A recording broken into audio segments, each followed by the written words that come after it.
पहला क्वेश्चन कह रहा है बाल पोर्नोग्राफी धारा के अंतर्गत आता है। तो बाल पोर्नोग्राफी धारा के अंतर्गत क्या आता है? 67B ऑप्शन नंबर सी सही हो जाएगा। अगला क्वेश्चन कह रहा है कि साइबर स्क्रॉटिंग किसके संबंधित है? तो साइबर स्क्रॉटिंग किसके संबंधित है?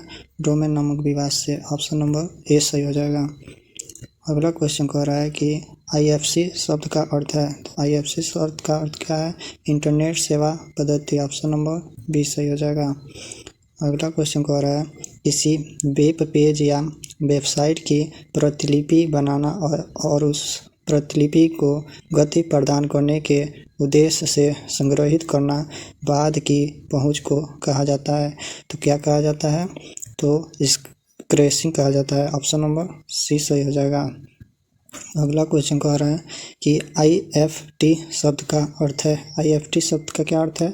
Electronic fund transfer. Option number C सही इसका हो जाएगा। अगला क्वेश्चन कह रहा है कि बाल पोर्नोग्राफी के लिए दंड का प्रावधान IT अधिनियम की धारा के तहत किया जाता है। तो किस धारा के तहत किया जाता है? 67B ऑप्शन नंबर सी सही हो जाएगा। अगला क्वेश्चन कह रहा है कि ISNS का मतलब है। तो इसका मतलब क्या है? Internet corporation of assign names and numbers है। ऑप्शन नंबर ए सही हो जाएगा। अगला क्वेश्चन कह रहा है कि कंप्यूटर शब्द को IT अधिनियम की धारा के तहत परिभाषित किया गया है। किस धारा के तहत परिभाषित किया गया है? तो 211 के तहत। ऑप्शन नंबर सी सही हो जाएगा। अगला क्वेश्चन कह रहा है कि इंटरनेट पर अनचाहे थोक और वाजिबीकीय संदेशों को भेजना है। क्या है? यह स्पैमिंग है। ऑप्शन नंबर सी सही हो जाएगा। अगला क्वेश्चन कह रहा है कि साइबर स्पेस में विघटनकारी गतिविधि के अनुमत उपयोग या उसके खतरे को कहा जाता है। तो क्या कहा जाता है? साइबर आतंकवाद। ऑप्शन नंबर डी सही हो जाएगा। अगला क्वेश्चन कह रहा है कि सूचना प्रौद्योगिकी अधिनियम किस वर्ष में लागू हुआ? तो सूचना प्रौद्योगिकी अधिनियम 2000 में लागू हुआ। अगला क्वेश्चन कह रहा है कि कंप्यूटर एक वायरस है। कंप्यूटर कौन सा वायरस है? तो एक कार्यक्रम है।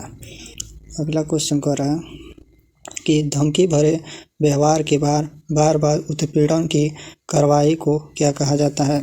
तो साइबर स्टॉकिंग कहा जाता है। ऑप्शन नंबर ए सही हो जाएगा। अगला क्वेश्चन कह रहा है कि सलामी हमलों का उपयोग के लिए किया जाता है। तो विपरीत अपराध, विपत्ति अपराध। ऑप्शन नंबर ए सही हो जाएगा।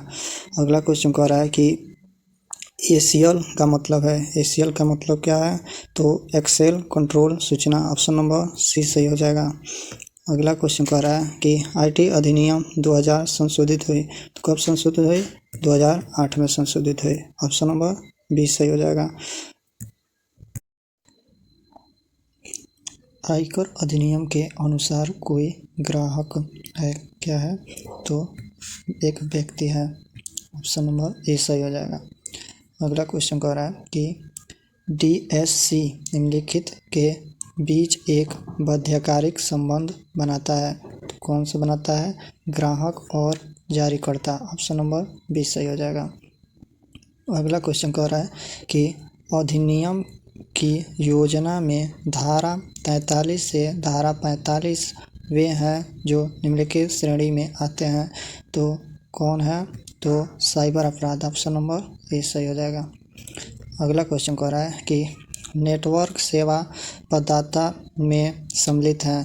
तो ये सभी अपराध सम्मिलित हैं। उपरोक्त सभी हो जाएगा। Option number D. अगला क्वेश्चन कह रहा है कि साइबर स्पेस में क्या होता है? तो ऑप्शन नंबर ए है कोई राष्ट्र सीमा नहीं।